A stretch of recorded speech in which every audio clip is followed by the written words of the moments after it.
Yo, I see the Zenitsu lovers out there. We're a small circle, but I see you tweeting at me. Hell yeah, Zenitsu lovers, Zenitsu apologists. I don't know, whatever we are. But the thing is, we are a small group, and I hear you and I see you. Hell yeah. And if this becomes a podcast that gives voices to Zenitsu lovers, I don't know if I can ethically live with my. Yo, what's up, guys? Welcome to the Niisan podcast, hosted by yours truly, Xell and Crim, and of course, as always, we have Crim, the Asian Avenger. How's it going, Crim? What up, Xell? Wow, a lot is going on today. Mostly just because, dude, there's some seasons that wrapped up this past week, and I think a few of the animes were actually pretty good, pretty good for me. I think for me, if I was to wrap up the season, because today's episode is going to be all about wrapping things up for the current season. And I think when we first went into it, we were like, I don't know how it's going to be, right? And TBH, I personally thought that a lot of the shows...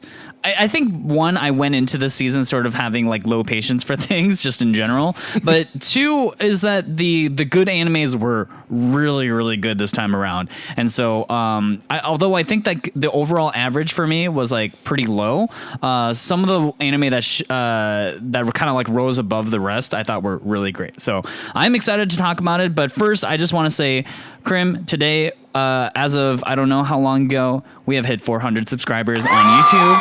And I just want to say thank you guys for subscribing. We really appreciate it. We love all the YouTube comments and such. It keeps us going and motivated. And I'm just excited to be on this journey of creating the world's best anime podcast. We already are. We just gotta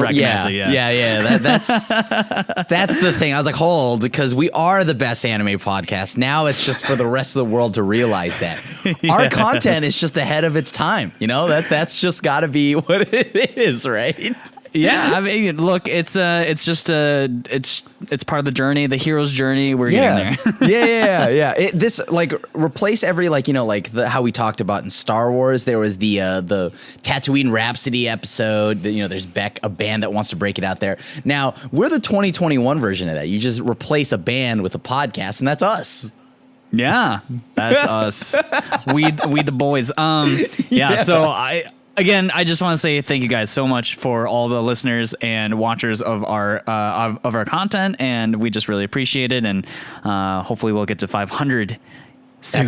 That's the next goal. The next one. On to 500. Maybe we need when we hit 500, we'll do something. We'll have to stew on that, because I don't know off the top of my head what I want to do, but we should definitely do something. Oh, I got an idea. Don't worry about that.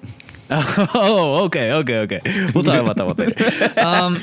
So I guess first off, let's go through some news really quick. I forgot about this, when we were deliberating beforehand. But one of the things that was announced, which I thought was really interesting, is about the new Demon Slayer arc that's happening.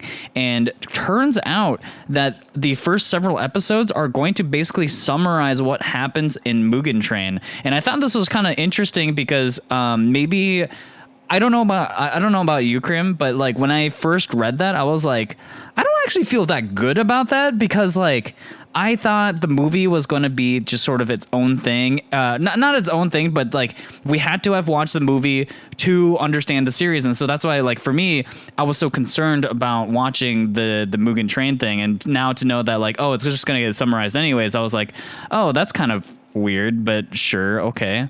But it makes sense, right? Because you don't want to alienate people who didn't go and watch the movie for sure. But I thought that was an interesting choice. Yeah, I'm not gonna lie to you. I feel like I'm not surprised. It's just they're probably gonna get some watered down version of it, right? And that's all they need, because they still want you to go see the movie probably. So it'll probably be some shortened version that's not as heavy on the feels. And I don't know how many episodes was this going to be recapping, or just one episode recapping? I think it's the first 6 to 7 or something. It's going to be a significant portion of the season, I believe. So I don't know how I feel about that. You see, right? That. Okay, specifically, if you want to give me a recap, that's fine. Right, I get it. You want people that haven't seen the movie to catch up, but if we're doing 7 episodes in what I assume to be a 24 episode season, Yeah. What? Why put out the movie? Why Yeah, why not just fully put the arc in the show and then just go from there? Yeah, I'm looking at the Demon Slayer Twitter. It says the Mugen Train arc TV series will include an all-new episode 1 featuring the day leading up to the events in the movie, plus re-edited 6 episodes featuring new scenes and music for a total of 7 episodes. So the Mugen Train arc will be the first 7 episodes. We do get what they say is an all-new episode 1, but yeah, so that's part of it. So I guess like. There's a part of me that doesn't feel good about it, but at the same time, I'm kind of like, I guess, Yeah. like, what? Sure. I sort of slightly feel a little bit cheated on what should be season 2. Because that's a lot. That's like potentially a third of the number of episodes. Right. Yeah. Right. And, like if the average season or like a double core is like 24 episodes, and right. You're saying that 7 of them are going to be like it's a quarter or whatever of the season. So yeah, like I'm a little bit suspicious of that, but I guess. I mean, sure, whatever. I'm kind of it's like just annoying enough to be like, but it's also not so annoying that I can't get over it. You know what I mean? Like, yeah, I'm not gonna rage about it. I just don't. Yeah. Yeah, it's just you thread the needle of perfectly annoying me enough to annoy me, but not fully turn me away. So, I guess. Yeah. Like, does that mean I'm kind of curious how the execution of the first 6 episodes will go, and like maybe I'll watch it and be like, oh, this is awesome. Or maybe I'll be like, okay, I'll see you in like 6 weeks when all this stuff is over, I'll just go rewatch the movie or something. But yeah. I guess, sure. But on the brighter side, I mean, to nobody's surprise, I mean, like, there is some other news that's come out. Oh, yeah? Yeah. So to nobody's surprise, My Hero Academia gets 6th season. Yep. I know. Everyone's like, oh, I was so worried. They didn't just cancel the show? That's crazy. Yeah. Oh, man. But, I mean, hopefully, like, that's kind of the thing here. I kind of feel slighted here. He's like, I wish Demon Slayer didn't do that. My Hero hasn't done that with any of its movies. I'm bothered now. The more I think about it, I'm actually bothered. It's slowly rising on my meter of not cool, dude. Yeah. On a also positive note too is apparently the Odd Taxi like merch and Blu-ray sales have been crazy, and that's like a really good sign for the show. Mm-hmm. And I need to go back and watch it at some point. So I need to catch up and watch it. I'm almost done with Odd Taxi. Almost. Ooh. It's how have you liked it so far? I think I like it a lot more, appreciating like at first I see why people tell me to not just quit after the first couple of episodes. Because I think about 6 episodes in is when you kind of can start piecing together how the storytelling works. Gotcha. So it's like it's presented to you almost in like this Memento kind of like bits and pieces here and there, and it pieces itself together later on. And I think I really like that. So it's just something I'm not used to from anime specifically. Mm-hmm. So I think that's why I can understand the hype and the love for the show so far and how it's been received by the community. Because, yeah, that is a cool thing. I'm a huge fan of that so far, and it's paying off. So I can't wait to get to it. And, yeah, highly recommend. All right. Highly recommend. And with that, let's get started into the meat of the main topic today, which is the current season as it's wrapping up. And like I was saying before, it was I ended up dropping so many shows this time around.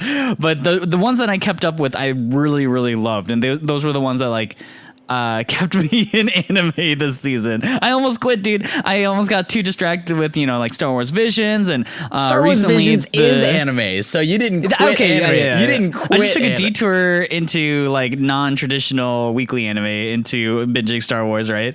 And then the other thing that I watched recently too that has been going around like wildfire is Squid Game, and it's like a Korean.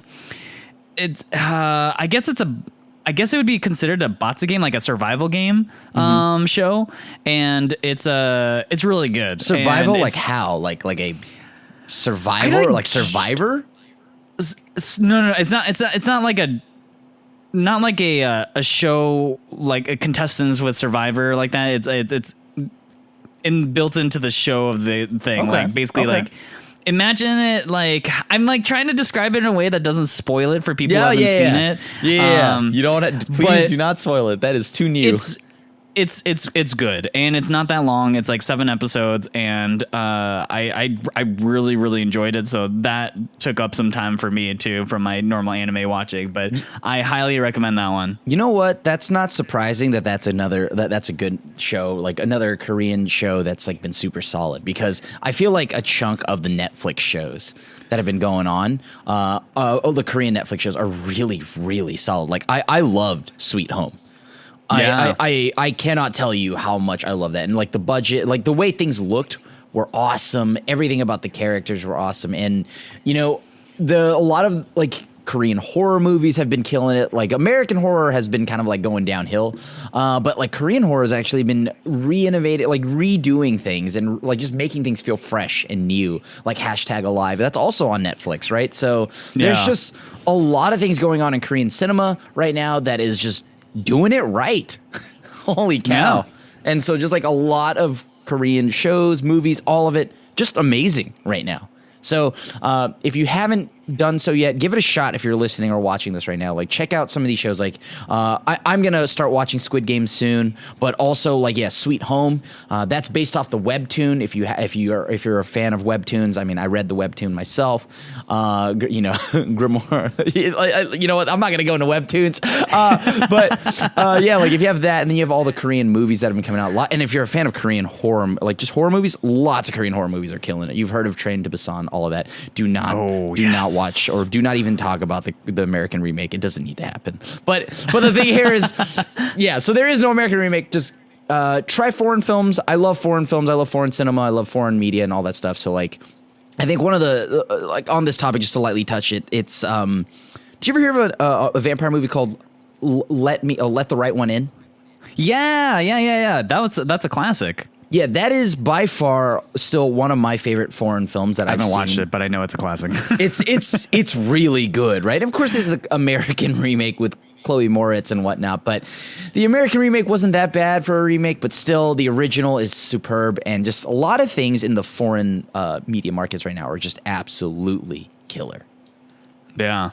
And big shout out to Netflix for bringing that to American audiences. So But yeah, sorry, I distracted us yet again from the main topic here. Okay, let's talk about the series. You know, we'll just go through the list, I guess, and we'll start off with some of the most popular shows like Slime. Second season, part 2. That has now fully wrapped up, and okay, like for me, when I was watching this season, it was this constant like, when is the payoff? When is the payoff? When is the payoff, right?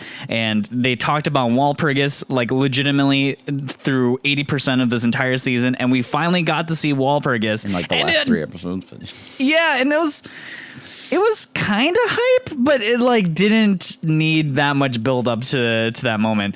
All I will say though is Veldora, best boy by far. He's like my favorite character ever. He's just like so dumb and such a goon. And in one of the last few episodes of Slime, he starts like pulling out Dragon Ball Z moves from manga he's read. Yep.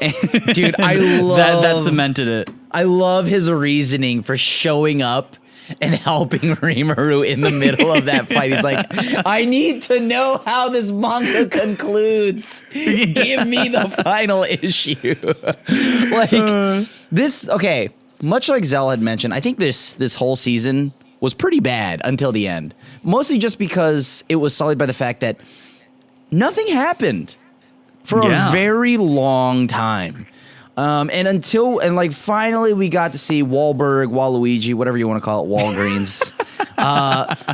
This was when it got like actually really good. I loved seeing Clayman finally doing something. You know what I mean? Like, instead of just scheming with a glass of wine in his hand. It's like, wow, okay, we get it. You're very evil and like rich. Cool. All right, let's do stuff. Let's make stuff happen. Okay, come on. Yeah. And so. I love the twist that was there at the end. I mean, with me twist, by the way, Milam, I wasn't under your control whatsoever. but like legitimately, this final fight scene, I do think with how much of a buildup it was, oh my god, that was not enough. I feel like I just did not get enough of Wahlberg and like the octagon that they, I don't know. I'm clearly remembering the names correctly, but it concludes with, you know, the 8 demon lords, right? Yeah. So I really liked where that went, but could we not have had that, you know, maybe like 12 episodes earlier? I think one of the big problems for me in the show was that in this season, they positioned Clayman as a sort of like, that's the guy pulling all these strings, man. He's masterminding it all. And then they talk about Walpurgis as this like big grand, you know, it can be like a destiny shaping event because like this is when all the most powerful people get together, you know, and they do powerful things. I don't know. Powerful people things. Yeah. And so, you know, you expect this to be this thing, and then you finally confront Clayman, and they sort of spoiled it early in the season when they were like, oh, someone's actually kind of controlling Clayman in reality. And then it was like Clayman himself was not a strong villain after all, right? He was like, kind of a meme, dude. Yeah, he was kind of just pathetic from the get-go. You know what I mean? Like, he made all these plans. Rimuru, like, saw through them immediately. The only thing Rimuru didn't realize was that Milim was never under his control. And that in itself is also pathetic, because everything that he did just came unraveled without him knowing. He was just so pathetic, right? Really? And they built him up to be the villain that, like, you know, he was the one who apparently destroyed the Beastman like country, and he got the church to attack Rimuru and almost like killed a bunch of people that Rimuru loves, right? Like, he did all this like nasty stuff that you would think, okay, like the guy who's behind all this has to be pretty smart. And then you see him and you're like, dude, he's a clown. He's a literal clown. Yeah, literally. Yeah, right. Like, actually, they're all clowns. Him and his posse. But yeah. Like, yeah, like I think the insane clown posse. I mean, they didn't start rapping. The closing scene, though, that dude was woo. That closing scene of the last episode. That might have been the most hype part of just like, yo, she's like, okay, like okay. Did this not feel like Clayman felt a lot like Iron Man 3, how Trevor, he's supposed to be this big bad. Oh, he's very smart. He does all these things. Oh my God. Turns out somebody's pulling his strings. Yeah. And it's like, okay, I can get down with that. I get it. It's a battle anime. It's a shonen. It's going to happen over time. But like, come on, at least respect our time after wasting so much of it. Right? Like, so I think if overall, I think as we wrap this show up for this season, out of 5, I'm going to probably give it a 2. Oh, damn. I love the final 3 episodes. But dude, this has been 23 episodes. And for me to have a good time on episode 20, you know, like 24 or whatever, that like dude, this took way too long to build. I thought My Hero Academia was bad with building, but like Slime almost, if it weren't for the fact that I love these characters like Rimuru so much, I would not be able to forgive this. And I feel like I hope season 3, when it eventually happens, they really do pick up the pace here and we get to see more of the 8 demon lords and everything that's going on in the world that Rimuru is trying to build, because and at a faster pace with more villains, whatever, right? The conflict. So I'm going to rate this season a 2 out of 5. I'll be a little kinder to it. I thought there were a couple of bright spots in the middle of a lot of mediocre episodes. So I'm going to give it a 3, but basically just barely, because like I'm thinking back to the previous season. I loved Rimuru's ascension to being a demon lord. I thought that was a really, really awesome scene. Didn't even get to see much of it this whole season. I thought it that's true. We didn't get to see a lot of it. The fight with Hinata I thought was really cool. Like Sakaguchi, she's a super cool character. The fight with Clayman was like a whole 25 seconds, and like I just need to watch Veldora fight. I just want him to do more Street Fighter moves. I want him to do Chun-Li kicks next time.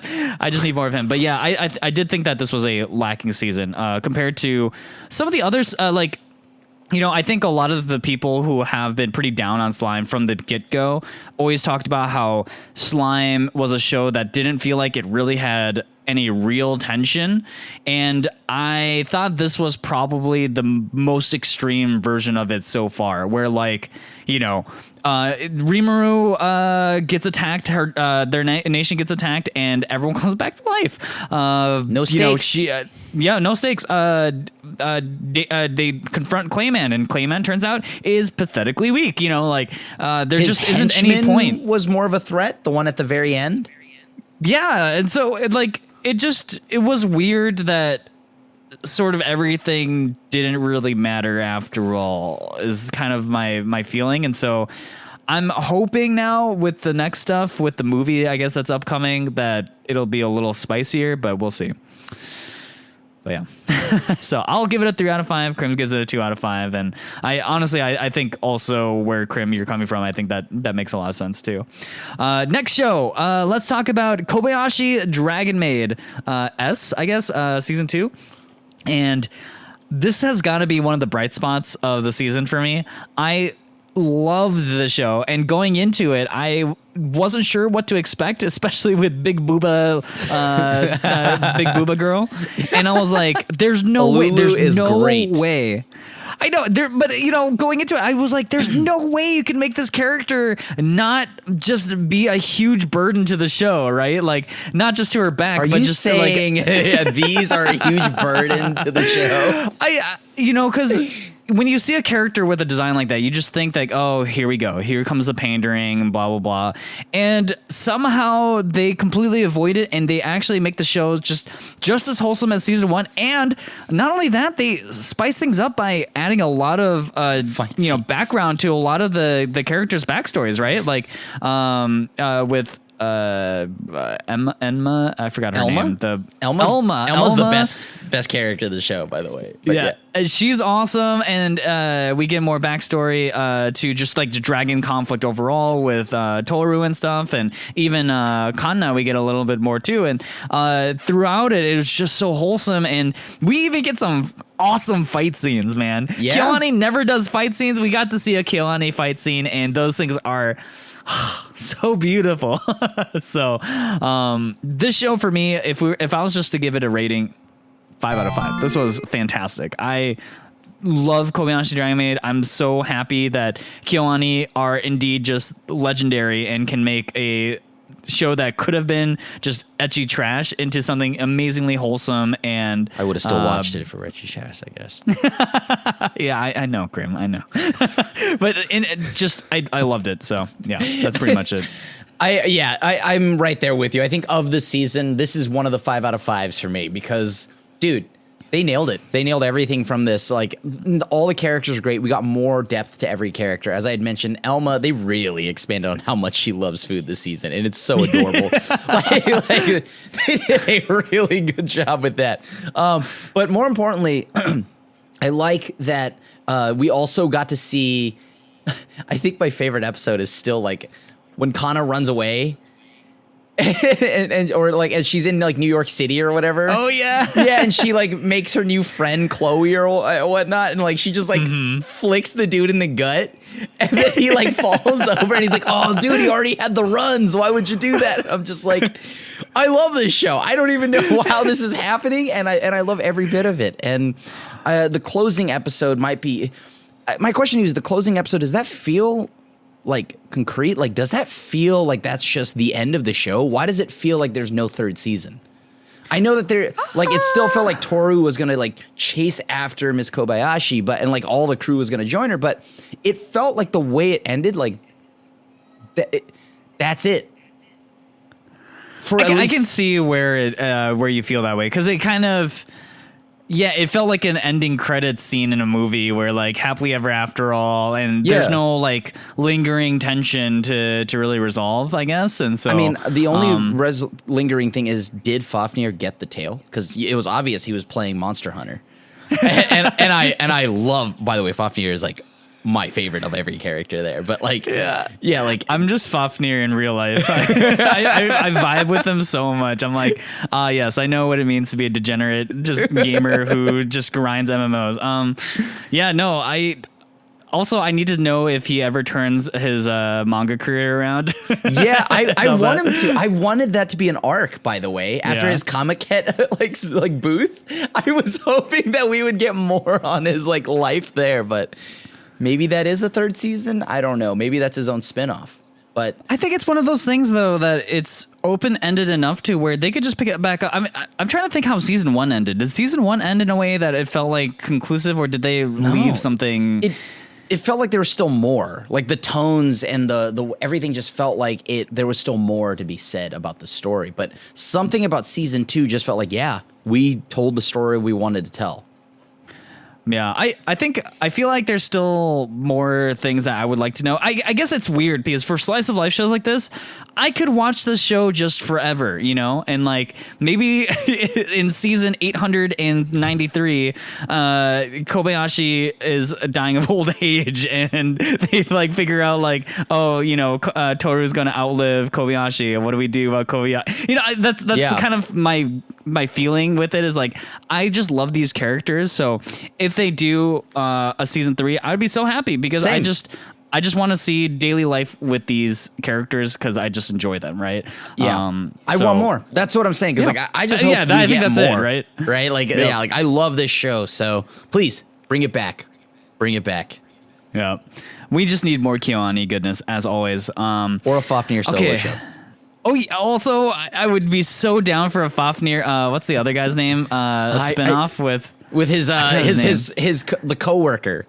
Yeah, right? I can't remember who like transforms into his otaku mode. Yeah, I love him too. But yeah, I would watch a spinoff of that. Oh yeah, 100%. 100%. Let's see. On to the next show down the list, right? Yeah. So we talked about this one early on, our first impressions. The detective is already dead. Early on, I was like, "Oh, the show has got some like episode 1 had some awesome animation. It was confusing, but we're like, oh." I don't know what the direction is going to be from here because like even in the first couple episodes they like introduce more girls and you're like, okay, all right, where's this going to go? And then turns out it just quickly devolves into just traditional rom-com stuff, and it's just like full-on fan service and like not even good rom-com, not even traditional rom-com. I'm surprised. Okay, so as our resident rom-com harem trash expert here, okay, that's a title. I'll proudly wear it. Sure. What was missing for you in the story, and like why would you say compared to Rent a Girlfriend, for example? I don't understand why that's an example, but okay. Yeah, let's get right to it. I think the main thing here is that just the chemistry between the character, the main character, right? Like first off, let's start with the fact that you're opening with the detective, the white-haired girl is already dead. Like literally, it's in the title, but it's opening with that, right? So you have to build on that. And it seems like the story never recovers after that. So it kind of just tries to get by showing boobas and cute girls and stuff like that, right? And it felt like the chemistry between the main lead just was kind of hollow. It just kind of felt like hit these check marks to kind of like swoon the like people that have never seen an anime rom-com, throw a little bit of a morbid twist to it, and that's it. Let's call that a day. So it kind of just felt cheap. It didn't feel like I was along for any kind of like romantic ride in any way, shape, or form. So I just didn't like that. The animation, I mean, sure, the animation like it was able to maintain itself. It looked fine, but I don't think that's enough to carry this kind of show. If this were a battle anime, maybe. Well, I mean, like an actual battle anime. There are some parts where the monsters looked like scarier, like a little bit more of the horror vibes, and I like that, but I just felt like the characters themselves I didn't care about. They were cardboard, they were kind of plain, and yeah, like to compare it to a timeless hit like Rent a Girlfriend. Like, I enjoyed Rent a Girlfriend, by the way. Yeah. Oh, I actually didn't know that because I genuinely. Okay, you learned that. Okay, I just learned right now that Xell actually enjoys that show. He just roasts me for all the time. I assumed I was the only guy that was like loving it. So, but yeah, like I thought the show was like you have like Rent a Girlfriend has like Chizuru, who has like great. Like she's a wonderful character. The title is misleading. It makes it feel like this weird, creepy show or something. But it's actually just got a very, very solid cast. I mean, between, Chizuru, Ruka. I mean, the main character kind of sucks, but like Ruka's great. Chizuru's great. And I forgot her name, but the red-haired girl is great. Obviously, mommy sucks, but like, you know what? She, as a character, you know who she is. You hate her because she's so well written, right? Well, and so easily hated, right? Just like how the actor that plays Joffrey can't land any other roles because everybody just hates him so much. So, like, yeah, I think he just took him. I think he's like a researcher now. Yeah, well, I mean, he got hated out of the game, dude. Like the years. I think the show Detective is Dead just doesn't have anything like that. There's no character that sticks with me. I cannot tell you a single defining character of that show. Yeah. So, and I honestly like to compare it to Rent a Girlfriend and some of just generally rom-coms, right? I think the thing that really lives or dies with rom-coms is the character interactions, and I just thought the detective, it just didn't do anything particularly that interesting, right? Like it felt like it wanted to be headier and more like detective already dead, like this sort of I don't know, like feelsy / like more intellectual vibe, because like the main character, he kind of is aloof and all that, but it kind of doesn't hit that mark very well. It doesn't really hit if it's kind of just be fan service, it doesn't really hit that either, right? Yeah. And so it just sort of wades in the middle, and I just think it loses any sort of charm it could have had. And so yeah, it never fully I dropped commits. This one real early. Yeah, it never fully commits in any one direction. So I definitely just wasn't a fan of it. So yeah, totally agree with that. Yeah. So yeah, I dropped this one's around a drop episode out of 5. Yeah, drop out of 5. I couldn't finish it. 0 out of 5. Maybe it got better, but like I doubt it. So yeah. I dropped this around like episode 6. Yeah, I dropped it very early on as well. So let's talk about the next show, Vanitas No Carte. So Vanitas was a show that I was pretty excited for. I like vampire themes a lot and whatnot. I only got a few episodes in until I started to lose interest, mainly because of the main character, Vanitas himself. Sort of wasn't... He was kind of too much for me. And so like watching the show just sort of tired me. But I honestly don't think I gave this an honest shot either. So I'm kind of curious, Crim, what you thought about the show, because I just kind of got old of his antics pretty fast. I got into like episode, I think like 6, 7-ish even, and it was fine. And there was some stuff I actually really liked about the show, but it just didn't really hook me in the way I kind of wanted it to. And so, yeah, I'm kind of curious what your thoughts are. It's a lot of ballroom dancing, a lot of boring. There's a lot of like, this like so far, like the show doesn't do much more as it progresses farther in. All it does is kind of like, if I could describe it, it's just imagine 2 vampires, very attractive vampires, right? That are like very close. They're about to kiss. Like they're like right here, right? Ooh, keep going. Yes. Yeah. Tell and me that's more. it. That's it. That's all it is. That's all the show is. It's a lot of like almost kissing tensions, moments between multiple characters. And I don't know. I feel like it's beautifully animated. It's beautifully animated, and there's nothing wrong with that. And I dropped this around like episode 9. I just stopped bothering with continuing forward. So I don't even know the conclusion of this. So I think the issue with this show is mostly just that it doesn't progress anywhere. Like, I feel like he hasn't actually gotten any closer to figuring out the book and anything along those lines. So it's just, this show just felt a lot like, hey, we're going to flex how good our animation is. And they did, and if that's the case, they did a very good job of that. The horror aesthetic and all that was pretty cool. Just other than that, all the characters are kind of whack. Except the redheaded vampire. She was kind of cool. The one that Vanitas... The crimson... Yeah. Yeah. I liked her. She probably should have just been the main character. She probably should have just been the main character, if I'm being honest with you. So yeah, I dropped this. This is also an O out of 5 for me. I dropped this around episode 9.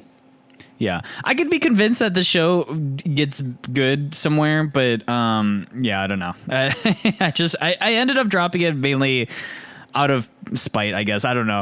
That's like the theme for me this season was just like there was a lot of shows that felt like Kanojo Mo Kanojo. Okay. You just kept, we're just gonna slide right past that one. Xell has to look. He's only got so much time, and he has to rewatch Kanojo like at least 10 times over to understand it, to fully understand it. Yeah, the depth in which girlfriend, goes into exploring relationships and, taking a very mature look at how teenagers can rise above challenges like, trying to convince each other that like, no, actually I could be in a relationship with both of you. Yeah. So it's a good show. I didn't watch this one at all. All right, dude. You don't gotta lie. It's cool, dude. I'm just gonna slide right past it to Bokutachi no Remake. This one I think is like the biggest victim of my sort of like I'm just gonna drop things if I feel like they're slightly average. I actually really liked the beginning of the show. I thought the sort of setup for it, like we've seen this kind of thing before many a time, right? Like it is not a unique thing for a person to go back in time and be like, yes, I get a second chance. I want to do things different, right? Like even in this season, Tokyo Revengers does the same concept, right? But I think one of the things that stands out for me in this show is like they take a far more mature look at it. The characters are slightly older. This show is a lot more dialogue heavy. But I ended up dropping it anyways. And I honestly, looking back, I'm kind of like, I don't really have a good reason to why I dropped it. It just wasn't like, again, it was like, I felt like I had seen this before and I didn't get enough out of the characters to want to be like, okay, yeah, I want to just like stomach it and watch the rest of it. But I'm kind of curious what your thoughts were. I'm on the other side of that. I think that this was like very, very like, okay, so I agree. This is why I love this show so much. And that's part of the charm, right? You get to, it's more of a, as weird as it sounds with all the time traveling, it's kind of oddly anchored in somewhat a bit of a realistic way. It's not like, if I were like to be Takemichi and cry and turn that into a superpower, I more so really like the fact that like the main character, Kuya, dials it in, right? And he goes back and he kind of corrects, he fixes his life and he fixes his relationships. And it's written in a way where it's like, I think we can all relate to how we just want to go back, right? And do some things differently. Yeah. And I mean, there are parts of it where, of course, yes, naturally it gets a little, like pervy here and there, but I think all the characters are great. And the way it concluded was, either there better be a second season because I really like how this conclusion ended. Essentially, he leaves his wife and kid to go back in time again. Oh. So the way it concludes is super duper solid. I mean, the episode 11 was solid. Or maybe it was whatever. The second to last episode was really good, right? And then the final episode was the one where, the little girl shows up again, presenting him like the option, or like just pretty much saying, "Hey, it seems like you feel like you're not satisfied." And he's in a happy point in his life. He went back and he made his life into something. He's rich. He's got a family. I'm not going to spoil who he ends up with, but she is a contender for best girl.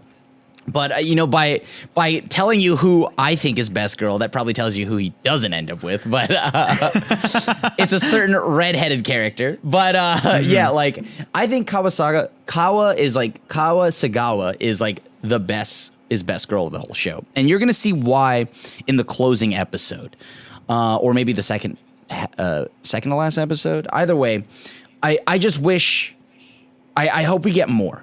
I think that's the thing. The whole thing I'm trying to get to is that I hope we get more. They did a really, really awesome job making us love every character. And as the series goes on, and I really enjoyed watching them launch that game, or try to launch the game, because you got to see them deal with the time crunch and all of that stuff. And, the unhealthy sleep schedules, hey, should we edit this? No, we can't because we're on time crunch. Just leave it as is. Let's go. Let's make it happen. We got to put an episode out or a game out. So being a content creator, I think I still related to this a lot, being somebody that constantly every day is a deadline, I felt like this show has hit me in a personal way. So I really like this show. And I think you would enjoy it if you okay, I don't know. The only issue I had with this whole show is that why is it after 6 episodes, right? The show is already only like maybe 12 episodes. Why is episode 6 or 7 a recap? Why do we already have a recap? That feels like a wasted episode. So, do that, do away with that. Give us a season 2, because I don't want to read the manga or light novel, and I want to find out why he chose to give up his wife and child. And it's a wholesome last episode. Like, it brought a tear to my eye from how wholesome it was. And he chose to leave it. So I maybe because I'm angry, because I'm like, yo, you better have a damn good reason for leaving that. Yeah. 4, actually, this is like about a 4. Maybe a 4.5 out of 5 for me. This is a really, really good show. With some undertakings, some slight pacing problems, but overall pretty good. Yeah, this is the show that I felt like I probably shouldn't have dropped, but I dropped it. So, I think this is the show that I think I would probably regret the most for dropping for no good reason at all. It's okay. You can always just time skip. You can go back in time. Oh, this is gonna be your moment, right? When you eventually have to travel back in time. Damn, dude, what was the point in that changed my course in life? Oh my god, yeah. If I had just watched Bokutachi no Remake, I would be super rich, flying to the moon with my boy Elon Musk and Jeff Bezos. Yeah, I would be just going there with I don't know. The power of my mind if I had just watched that show. Modern day Lex Luthor, yeah, okay. Yeah. Let's talk about the next show. I think that both of us at least started to watch, in my case, Sonny Boy. And I know, Crim, you love this one. So why don't you take it away on this one? So I'm going to try to not talk about this show for the whole episode, because to be honest with you, this is one of those shows that is a sci-fi show that I've been waiting for at the beginning of the season when it got announced. Looked at the trailer, it looked amazing. The art was weird, but in a good way. And you know what? It delivered on every front. And so it asks so many questions that it answers some, but then it asks more questions afterwards. It's not going to answer everything. And I feel like this is a show where you have to watch it numerous times. I think watching it just like right now, the way it is, I can't fully give you an answer on the show because there's just so much here, but it asks tons of philosophical questions. It has so many things here that are brilliantly done. I think this is going to either be it's probably going to be a cult classic. Give it a few years and years after time passes by, this will be a cult classic. I think a lot like how Wonder Egg Priority, this is not the last episode. At the time of filming, it's only 11 episodes in. Episode 12 airs this Friday. And Wonder Egg Priority is the one thing I like to think of, and as of recent. And Wonder Egg Priority kind of felt like it ran out of time and it was just trying to cram things in to get to an end, right? Yeah. And this, though, has been masterfully crafted from the beginning to now. There has been no dead episode. This is one of those shows, though, where I can't just throw and leave on in the background. This is one where you have to fully pay attention to every single line of text on the subtitles or whatever. You have to pay attention to every detail. And even so doing that, there's still so much to unpack. And the most to wrap up on episode 11 at least.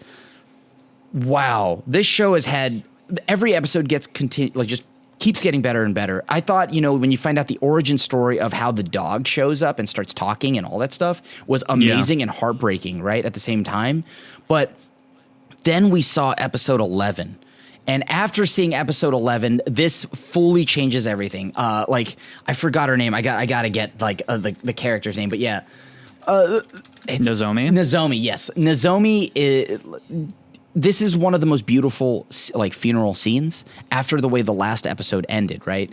It makes you really hate Asakaze even more than you like, because he was always kind of being the sad boy that kind of moped around and was just kind of like, it's unrequited. He was mind controlled by Booba, dude. Look, I saw those boobas and I was also mind controlled. Okay, but the thing here is, regardless of how amazing Professor Booba was, I think the ending was so beautifully crafted. The funeral was beautifully crafted. There was an upbeat music scene while beautifully celebrating Nozomi and who she is. And there's so many theories here of whether or not she's just dead in this world, or if there's her in the real timeline is still alive. She's just not here.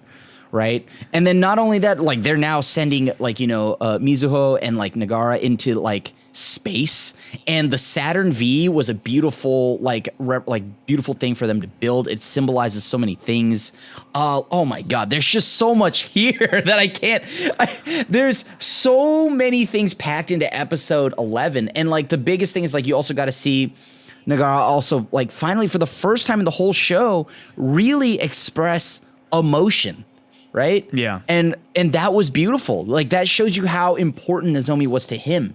And like they had this whole discussion. It's like they were afraid about leaving this world, even if they could go home, right? To their own timeline. Would they? Should they? Because the friendship that they've made here, that may not have ever happened and will never happen in the other timeline. So there's a lot at play here. And seeing Raji come back from his trip, like, oh man, I can't wait to see how this show concludes. You're going to find out. We're going to find out next week. But to just pretty much wrap it up and give you the TLDR, the show was masterfully paced and written and crafted.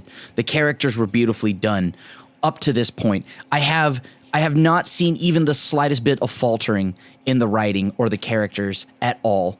So I have every reason to believe that this show will be able to close. So, in my opinion, this show is weird because I think, like, in like a traditional script writing way, I think this show is not particularly. So I still like the show a lot, but I'm not going to sing its praises quite yet because I think through all the abstraction and stuff, it's almost like the best way I would describe this show is that it tells you the story through like feelings rather than like dialogue and action and like whatever, right? Like when we consume like a Marvel movie, right? Like things happen, like sequence X, Y, Z, and you know that the reason why X happened is because Y happened and then Z happened, right? And it's like it got like but in this show, it's like it almost feel like an impressionist version of a show where it's like it's kind of like, oh, these events sort of happen and they're sort of beyond our understanding, and the characters sort of try to navigate like what's happening around them. I mean, Rajani is kind of like the only person to ever make sense of anything, and he's sort of like the logical anchor. Yeah. And through his eyes, you can sort of get a bigger grip on the world, but you still like even he doesn't understand, and therefore the viewer doesn't really understand it either, right? Like things just sort of happen, but like they're like general feelings, right? Like the feelings of wanting to belong, right? Like Nagara clearly in the real world didn't feel like he belonged anywhere, but in this weird abstract universe that is so uncomfortable for everybody else, he's actually finding comfort within it, right? And so like there's like that sort of weird dichotomy. And Nozomi sort of throughout the show has always been like the guiding, literal guiding light, where she like sees the light that tells him how to get home, and you know like you know what's weird about her? I think she's the only one that didn't fully get to like flex her powers or to discover it. Everyone, yeah. And like so, the way that the current episode ends, I think you're seeing a little bit more of it in play, and I think there's something bigger that's about to happen with Nozomi in the final episode. So I'm not fully caught up, so yeah. I don't know exactly what happened in the last one and stuff, but I guess like one of the things, like I don't imagine this ending to ever be like this. Everything gets ramped up, all the ideas that have been circulated throughout this entire thing suddenly comes to like a singularity point where they like explain it all, and everything goes. You'll never go back and be like, oh, that's what happened, got it, that's why the things turn, whatever. I think this is just going to be one of those things where the director is going to try to guide you to the feeling that he wants people to feel, right? And like throughout this whole thing, it's been very complex and emotional. However, I do think that it's interesting, but it's also the show feels like more like a art piece than a show to be consumed, if that makes sense, right? Like it's like not a good show, but it's an interesting show. And that's how I felt a lot about some of the other shows that this director has worked on, Boogie Pop in particular, where like, again, same sort of thing where like things are happening outside of your knowledge and you're sort of in this like uncomfortable zone of like, I don't know what even could happen, but things are happening and they're not being explained, right? And you're just sort of like in this sort of weird nether space of understanding. And it seems like that's where this director likes to play in. And I feel like this show is like the epitome of that. And I don't know. I got to catch up. Maybe I'm saying things that don't make sense because again, each episode they throw a lot at you where you're like, what? Yeah. From the get-go, like, your understanding of things just like constantly changes. So maybe I just have to watch the latest few episodes. So I think definitely, I obviously will recommend it. But yeah, for those that have seen it too, like, once again, just it does ask a lot, right? Like for those that are watching the show and that struggle to follow along or try to make sense of it, don't worry. You're not alone because even the people that are still watching it all the way through still are struggling to understand everything, right? Because there's just so much at play here and they're all beyond your basic grasp. I mean, but just know that I think this show has some of the coolest dialogue that could be from the season. I mean, like just recently, there's a scene where Raji talks about what is a soul. I won't go in depth about it, but like that scene was moving and very, very good. So yeah. This is a hard one to explain, but I will rate it as my 5 out of 5. This one's a hard 5. Very easy 5 for me. Interesting. This is just question mark out of 5 for me. I can't really put head or tail on like how much I like it or dislike it. I'm gonna just go with the middle route, I guess, and I'll say 3, but it might be unfair to the show. But I'm kind of curious, for people who are listening, like give us a comment and tell us what your sort of interpretation on the show is. Cause like, I feel like this show is going to be super polarizing where you either like it for its weirdness and sort of its abstraction, or you don't like it because like kind of what I was saying before, it doesn't really follow good show writing. And therefore like, you might feel like it's too slow or too confusing and whatever. So I'm kind of curious what people thought of it, but it's definitely interesting. And I hate to use that word because it's not very descriptive, but it really is. Yeah, it's thought provoking, and again, I feel like it's trying to make you feel something in a specific way. So that's Sonny Boy. The next one I want to talk about is Jahy-Sama.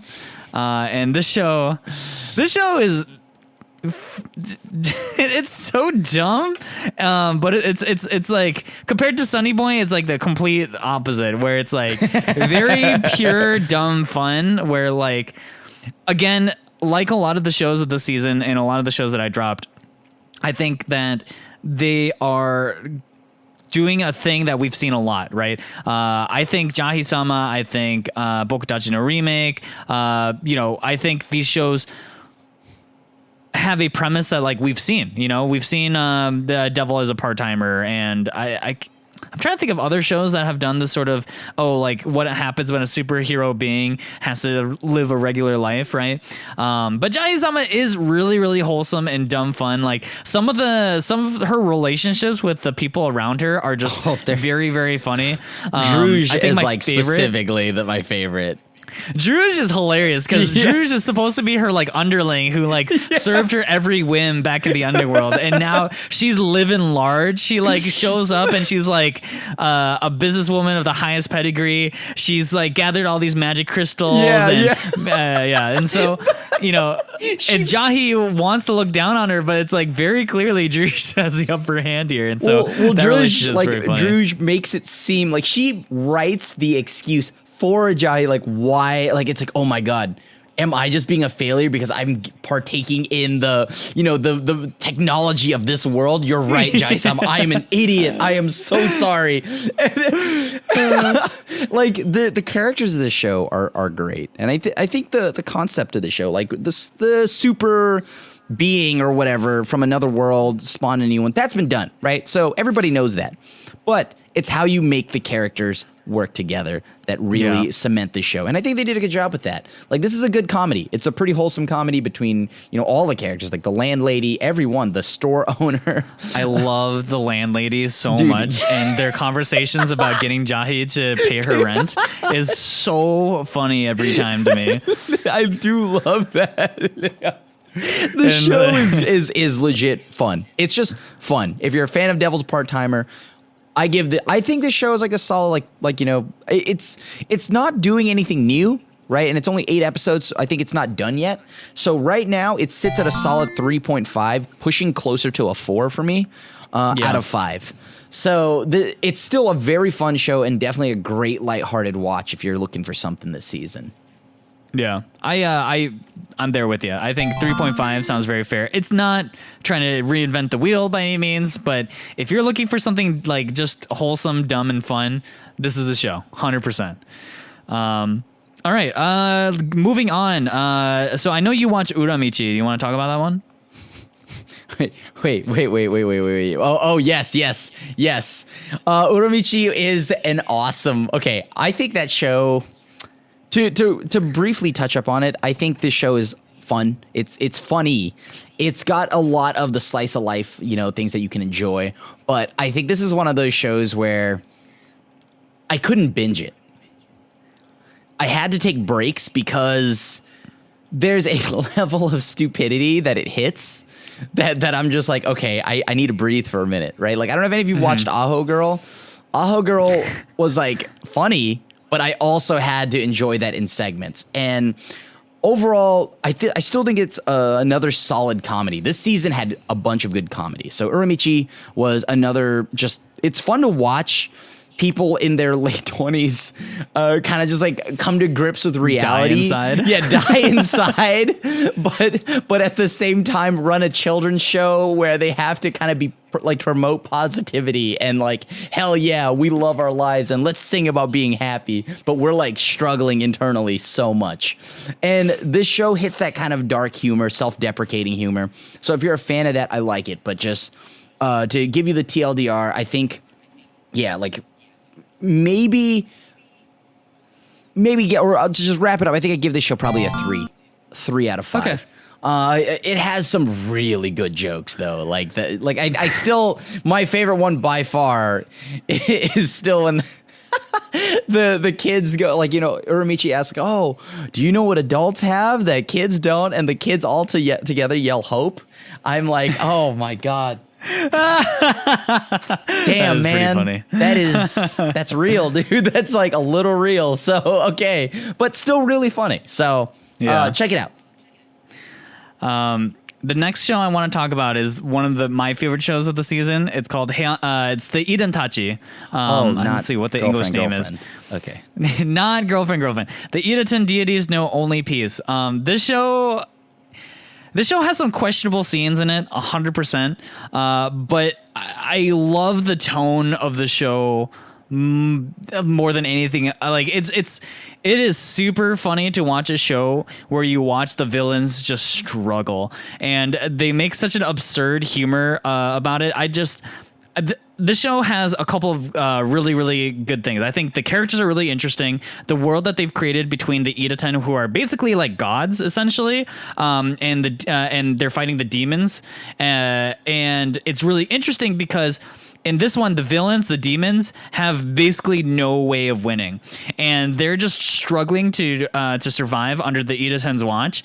And it's funny to watch them try to figure out what they can possibly do to survive their encounters. And the humor is, I think it's one of the funniest shows this season.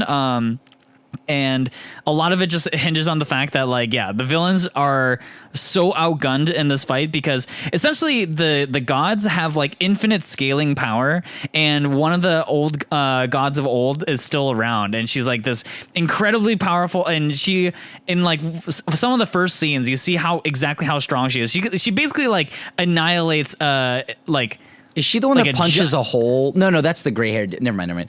There's a dude that punches a hole through I watched like the first like 5 episodes or something, so I don't remember all their names, but yeah, Prontea. Yeah, the gray haired dude that punches a hole through like the big deity. Is that the like so? Yeah, that one. That's not her. Never mind. I think you're. I think that's a different. I was talking character. about Rin, who is like the blonde haired girl, and she's just like almighty powerful, and she's trying to teach the other Idaten how to fight. And yeah, I don't know. I just think this show is very charming in its own way, and I'm surprised not more people are watching this show. I guess I think that was one of the things that surprised me. Like, I noticed that not a lot of people even heard about it. It also has a banger opening song too, and like really, really cool animation throughout it. So if there was a dark horse of this season for me, it was Idaten-Tachi. It's like not talked about at all. The action scenes are amazing. The comedy's great. And yeah, so this one is one of my favorite shows of the season so far.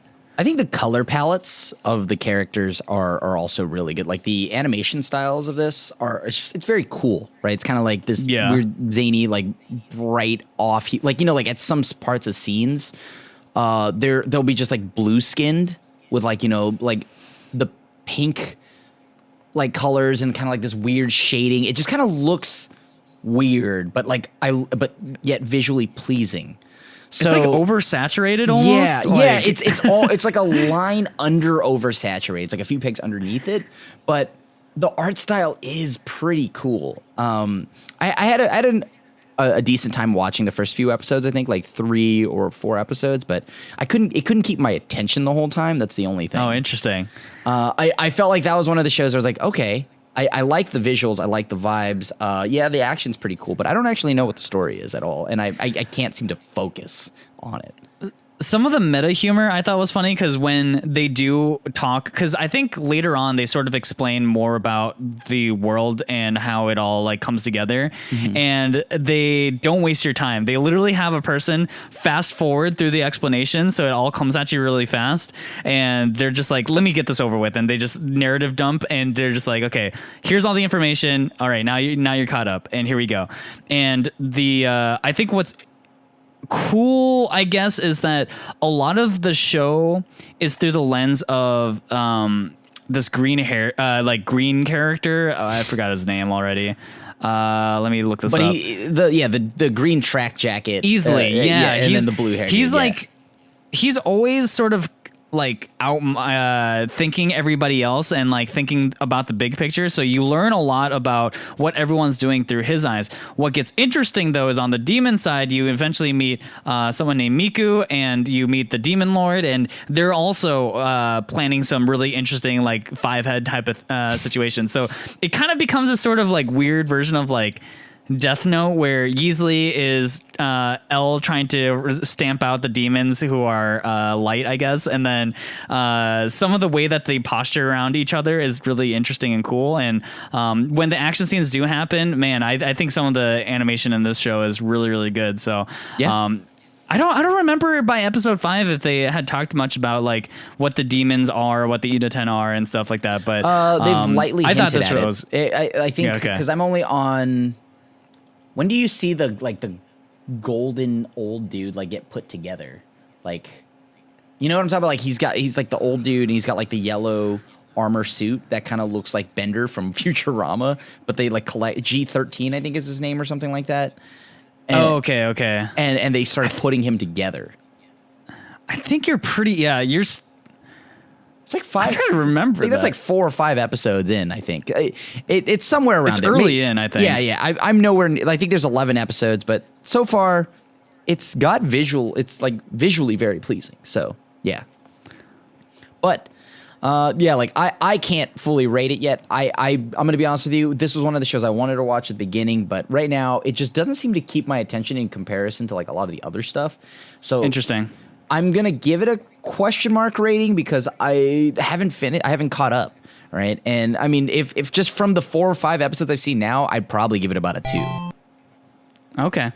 It's I personally put it at like a 4 out of 5 for me. I think the show, I don't know. I like the humor of it a lot, I guess. And that's what really carries it for me. Well, I mean, yeah, we still have some others. Don't worry. We're moving along here.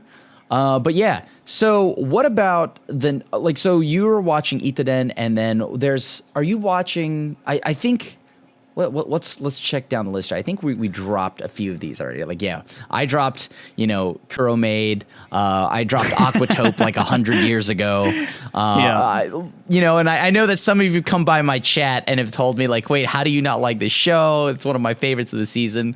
And I'll say once again, it is so boring. It is so boring. Like, I cannot believe it. Yeah. So that is, my stance on that, and maybe I should give it another shot. But I watched up to like episode 5, and it wasn't until like episode 14 that there was even conflict presented. So I could see how the show gets better, but like it just really needs to move a lot faster, and just doesn't. And I can watch slow, right? I can deal with slow and all dialogue. It's not like, haha, Crim needs big flashy light. It's like it is just not good at keeping my attention. The characters are kind of boring. It's beautifully animated, so. But let's talk about a few of the big ones. Let's close out with the heavy hitters of this season. Yes, I mean some of the continuing ones, right? Yeah. Right. This is the new one that started from this season. We won't get right to the ones that have like been continued over like My Hero and Tokyo Revengers. Let's get into Fena. Oh, yes. I think Fena is one of I didn't even think this was going to be something I'd like. When it got, like, when I saw that this was, like, something coming out this season, I was like, oh, cool, like, some other kind of pirate show thing, right? Like, who cares, right? But as I actually sat down one day, because I remember I was caught up on all the current episodes, and I needed anything to spice up my night after Aquatope, I decided, okay, well, let's watch this show. And if you, for those that aren't aware of Fena, what is the full name of Fena? It's like... Houtman. Yeah. Fena Houtman. What's the English translate? I mean... Fena Pirate Princess, I guess? Fena Pirate Princess, that one. That's the full title. It's actually it's done by Crunchyroll and Adult Swim. And Production IG. Yeah, and Production like IG, collab, yes. Yeah.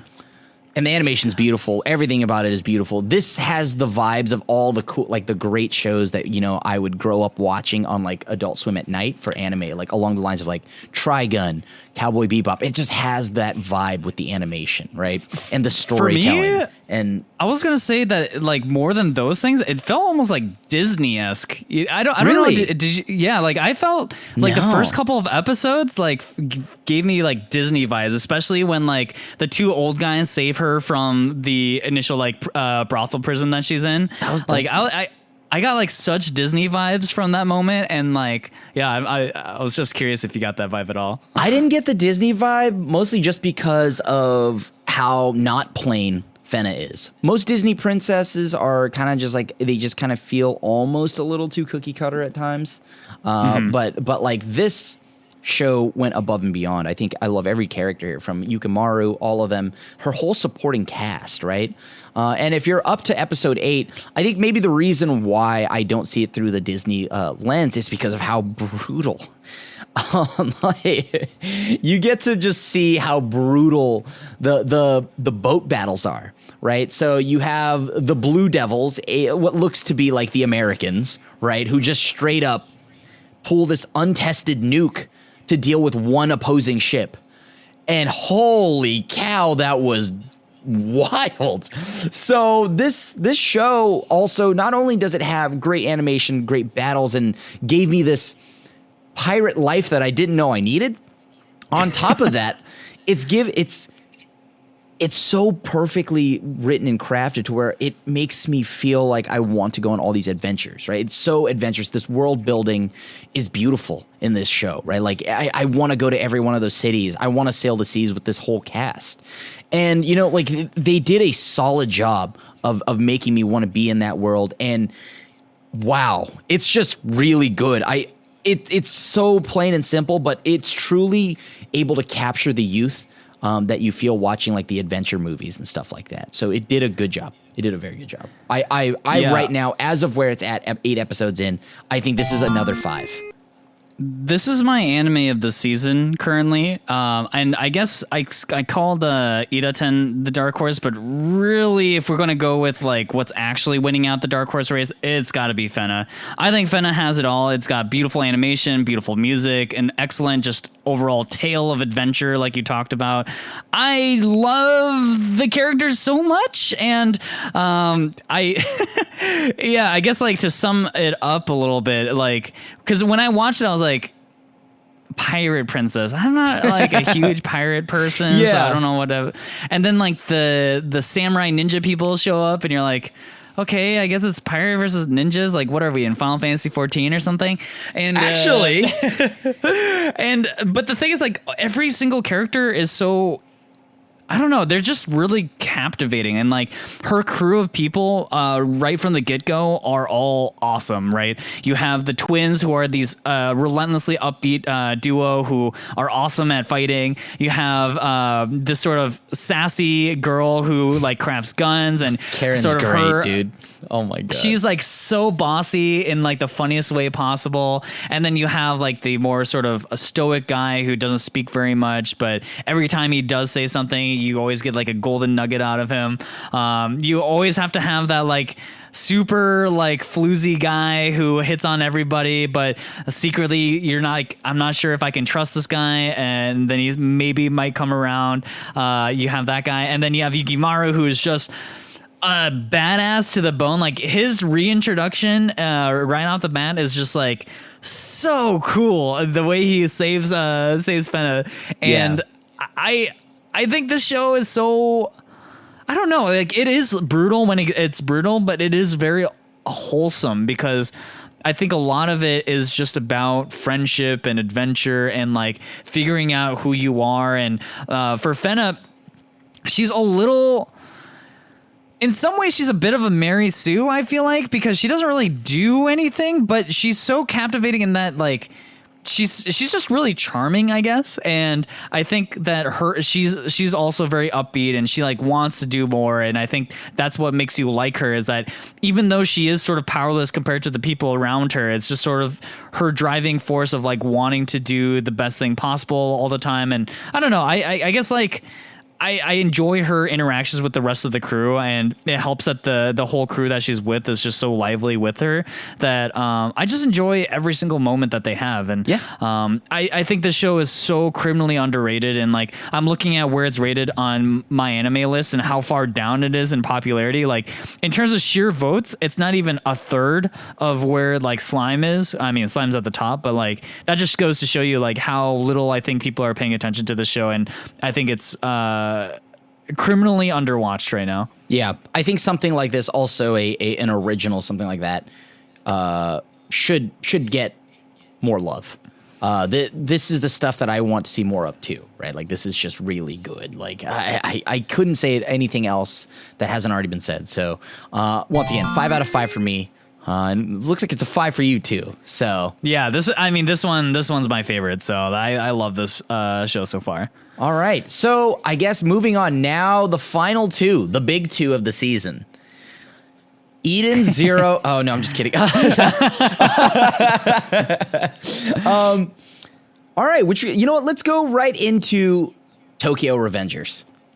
Ah, yes. So Tokyo Revengers. Now, after Xell's recommendation, I too have started to read ahead, right, and whatnot, and I'm pretty far in. But so where the show has ended, it's fine. Like to me, I think the show finally feels like it made good on Takemichi trying to become more Tomen, right? Not just in a jacket. I mean, more so than just like that. So I really actually like where the show had left off. So for the last, 2 episodes, 3 episodes, whatever after the Red Halloween, I think has been really, really good. I think a chunk of this second half of the season didn't really make good on its promise to see, Takemichi become more important to Tomen. I mean, outside of like the battle screech and like, whatnot. The battle crying. Sorry.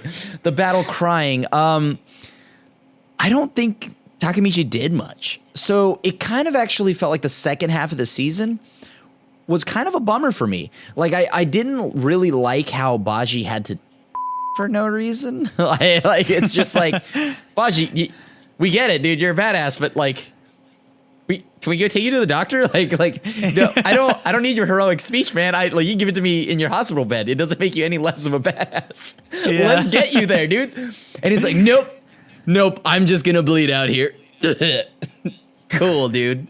Now, outside of that, I will say the bright spots of the second half of the season are Chifuru. Oh my God, Chifuru, Baji's first in command. Yeah, I forgot it. Chifuyu. Chifuyu, yes, Chifuyu. That I think he was a bright spot in the second half. He was exactly what I liked, and he's the homie, man. He's such a homie. He really is. And I think the only thing here is I just didn't like how long it took for like this is the biggest issue for me, and it is the fact that Kisaki we don't know anything more about him. He's like Takemichi. I know his whole purpose is to figure out what's going on here with like, Kisaki, but we don't find out anything. And realistically, the only thing we know at the end of the episode is like, oh, did you think I would feel bad? Like he lied to try to poison them.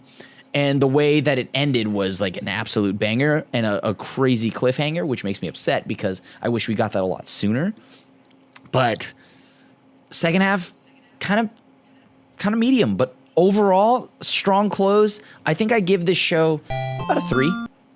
The manga gets much better. I wish I dropped this earlier. I just read the manga.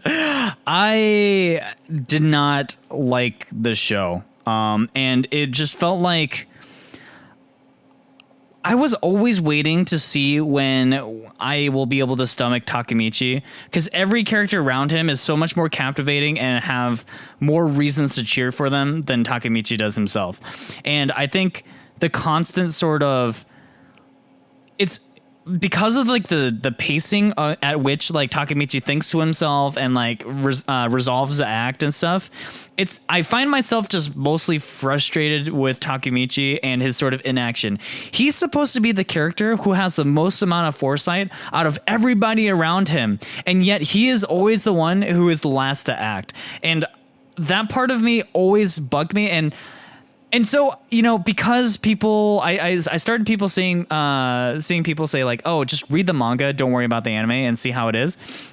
And so I ended up doing that. I started reading the manga. I started from where we were at to see like the difference between the anime and the manga, and then kept reading ahead because I was like, oh my God, actually the manga is pretty awesome. And I'm not going to say that the manga is like a 10 out of 10 or something. It's not like groundbreaking, but it was at least enjoyable, which I would say Tokyo Revengers, the anime, was not enjoyable for me.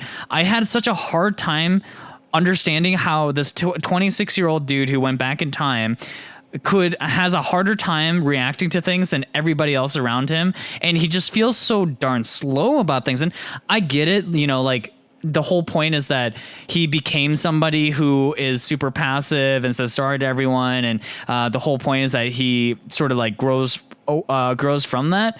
But it was just one of those things where like you literally have your friends' lives in your hand, and you're telling me that like you can't remember who that guy in the glasses was and why he's a bad guy. Like, please, my guy, like literally the love of your life is on the line, dude. Like, I feel like you are not understanding the urgency of the situation you're in. Yeah, and so I guess like, the drama that occurs, I guess, is sort of interesting. I do feel for like Baji and stuff like that, and like the politics between the gangs are, can be interesting. But overall, the show's pacing is just so awkward with Takemichi's monologues that like you're just so much better off reading the manga. And I realize that when you're reading the manga, so like for example, in the October, the Halloween thing, right, where like the whole Baji and Kazutora, all of them have their like final thing. So in the anime, it's like an action occurs, right? Like someone gets stabbed or whatever, and then it cuts back to Takemichi, and he's like all in his head, and he's like thinking all this stuff out loud, and it's like, dude, the guy's like literally getting stabbed. What are you thinking about? He's like, okay, but like nothing. The guy in the glasses, yeah, and he's just like self-wallowing throughout it, and you're just like, dude, he's stabbed. Just do something. Just go do something. But in the manga, the sort of like self-walling that he does is wrapped up in like 4 manga panels, you know? And so you can just move from it. And so the pacing of the manga just feels like it moves because you're never hung on Takemichi thinking super hard to himself about like what he should be doing, right? It feels much shorter, I guess. And so it just feels way more action driven in the manga than the anime. And I respect Tokyo Revengers the anime in terms of like how they wanted to convey the manga one for one, but I actually feel like they shoot themselves in the foot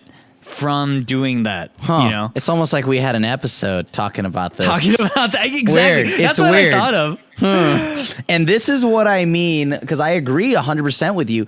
This show should I appreciate the respect for the source material, but this is one of those things where you should have taken the liberties of trimming this out. Trimming some of this. You don't even have to give me 4 panels of Takemichi just wallowing in self-loathing and crying. Just give me 1, and that's good enough. Move the story along, right? So, yeah, fully agree, though, that the manga is much better because Takemichi is, well, I guess in a more containable medium, right? Like, you can blow right past that and then get to the good stuff. So... Yeah. Yeah. I was going to say, like, you know, in the back of my... When I first started Tokyo Revengers, I thought this was going to be the type of thing. And especially because, like, the poster, I was like, does Takemichi become a badass? Is this where it's going to go? And, you know, it just never happens in the anime. You're just like... he steps up in a couple of moments, but they don't feel particularly that, like... I don't know. They always just feel like whatever, I guess. And they don't do a good job of making it feel like...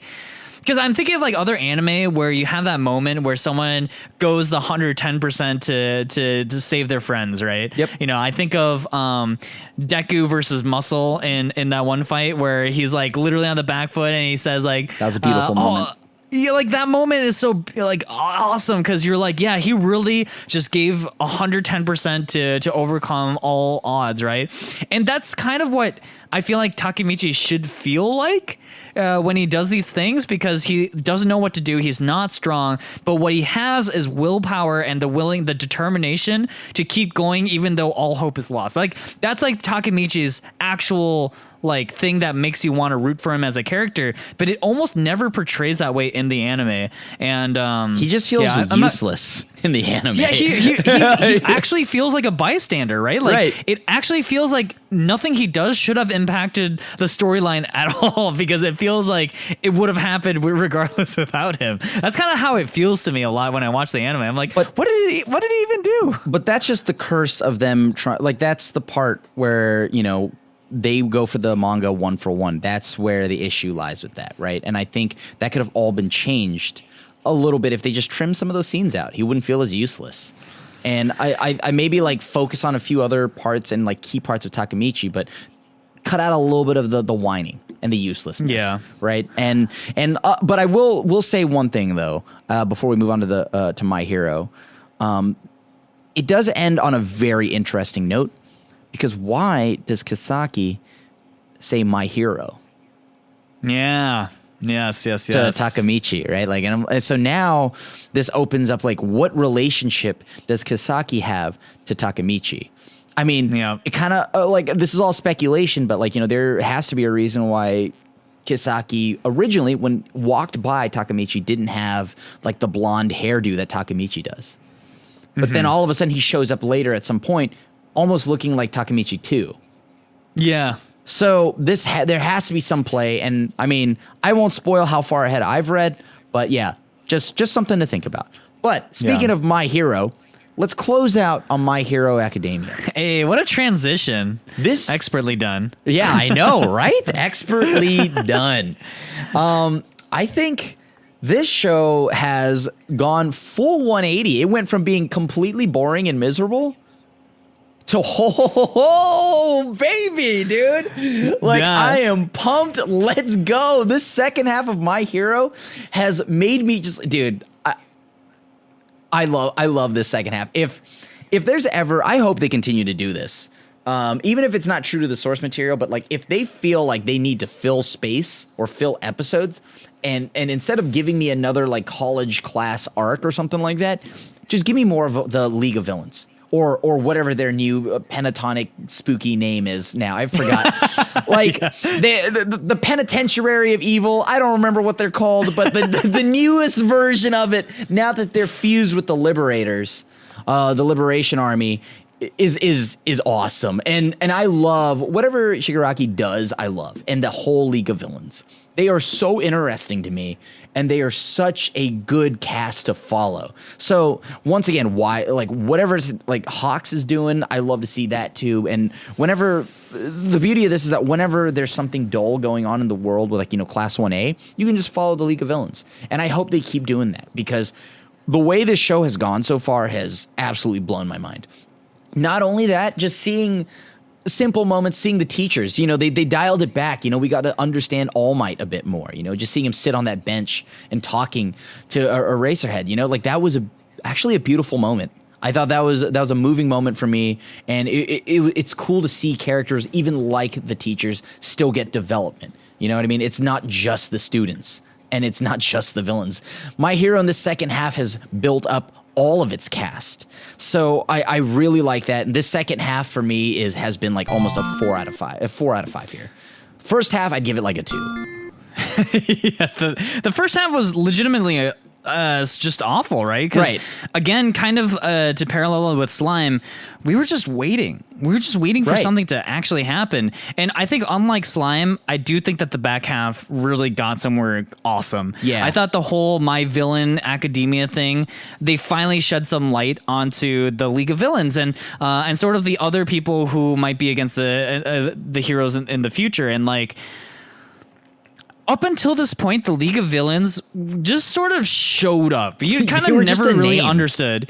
Yeah, they would just show up, and then like I guess they have some relationship with All For One, who is the actual badass bad guy that we're like, okay, yeah, he's that guy. Whoa, that guy we can't mess with.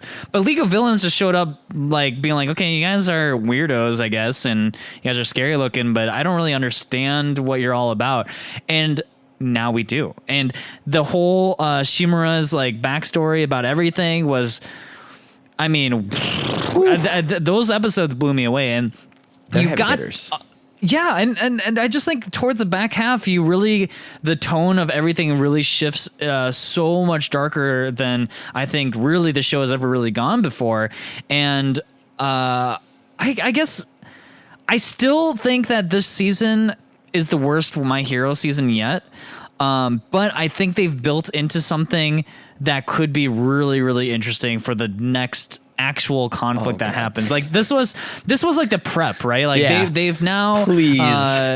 They got the water boiling. This episode, this whole season was literally like watching a kettle boil. Right. And for so much of it, you're like, it's not boiling. It's not boiling. And then when it starts boiling, it goes off and it's steaming and it's making a lot of noise and you're like, okay, here we go. And now it's time to cook. I want to see what happens. I want to see what this new version of Shimura is going to be, because Shigaraki, he is legitimately scary now. Before, like his power was kind of freaky. And his plus ultra is actually like... It's horrifying. Yeah. It's actually horrifying. And it's funny because like they keep building that parallel between him and Deku. Him using his power destroys himself, much like, that we've seen Deku do when he's trying. So my guess is for Shimura, he too will learn multiple quirks. He too will understand how to use that level of his ability without actually hurting himself, so it's not a setback. Like, I'm sure that's going to happen. And I think they've also introduced like the idea of quirk singularity, which also has some like sort of long-term potential interesting like plot devices built into it. And so I'm excited for the next thing, but I will say this season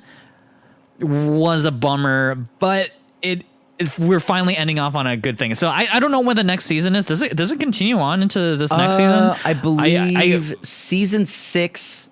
Let me see here. When is it supposed to air? Or is it like 5th season part 2? When is that happening? Because I really hope that it happens, because they finally got somewhere, and it sucks that I think we'll have to wait again, you know? Yeah, like I think, I don't know if there's an actual date for it right now, but it is kind of a bummer because it's finally starting up. Yeah, it's like finally all this foreplay got somewhere, and now now I'm getting blue balled. Yep. I swear, so, if they start season 6 off with like, all right, and now here's the students doing their beach volleyball tournament. Woo! Oh my god! And the first 6 episodes are just them playing volleyball. Yeah. Oh my god. Yeah. No. Please no. That would be horrible. And so I love the second half of the season, but it doesn't salvage the season overall for me. So if I had to give it an overall rating, it'd be like a 3 maybe, and that might be on the generous side, because honestly the first half was like a 1 or 2, and then it wasn't until these like back couple of episodes where it like bumped up to a 4 to me. I mean, I think that's fair. That's a very like fair grade, because yeah, I mean, luckily this show shifted gears in the second half. Because that's why I'm giving it about a 3 to kind of meet it. 4 for the second half, but I'll probably average it out to somewhere around a 3. Maybe 3.5, just based on solely the interaction between Deku and I forgot what's the shadow dude's name. Not Taiyaki. Oh my Takoyami? God. Yeah. You've almost got it. Oh my god! Why can't I think? Now I'm thinking of food. Taiyaki. What's his Tokoyami? Tokoyami. There it is. Tokoyami and Deku, and where Tokoyami looks over is like, Deku, can you pass the Ponzu? Yeah. Oh my god, that line was cracking me up. No, hey Deku, can you pass the Ponzu? Deku, could you? That line makes me want to put it up to a 4. Yep. But yeah, so very good closing season, strong close for this. Please don't dial it back. Don't give me some random bull crap at the beginning of the next season. That's all I'm asking. Yep. But yeah, definitely the weakest season of them all.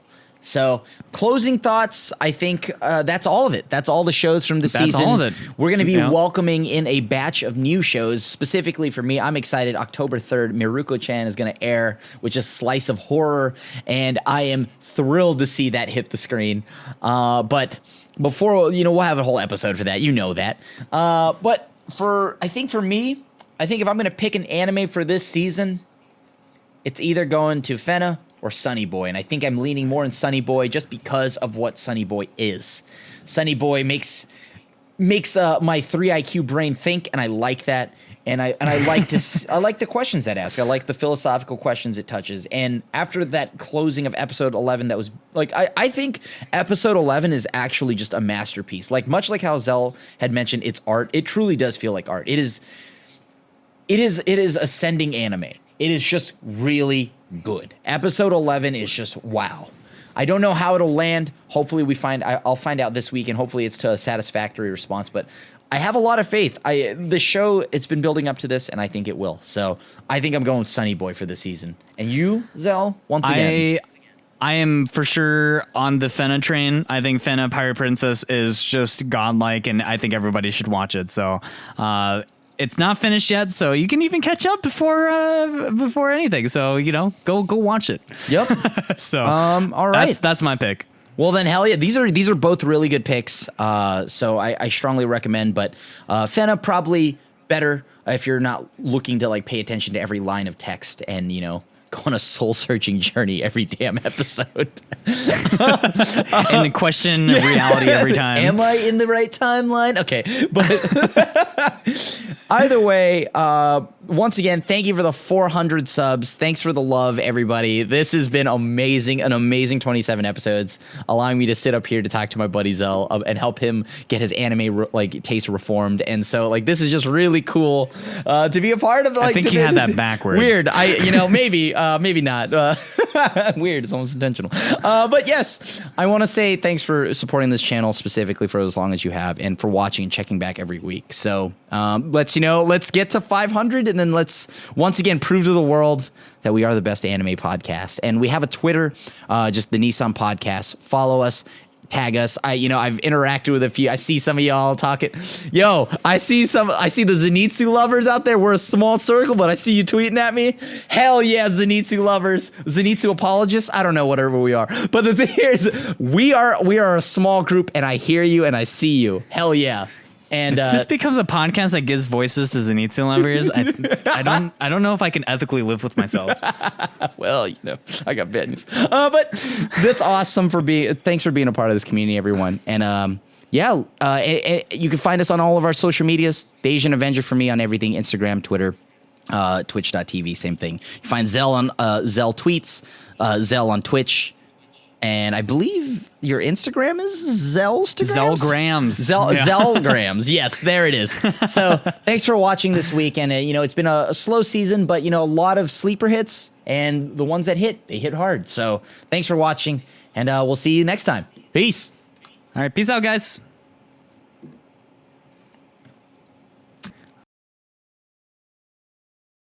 All right. Stopping.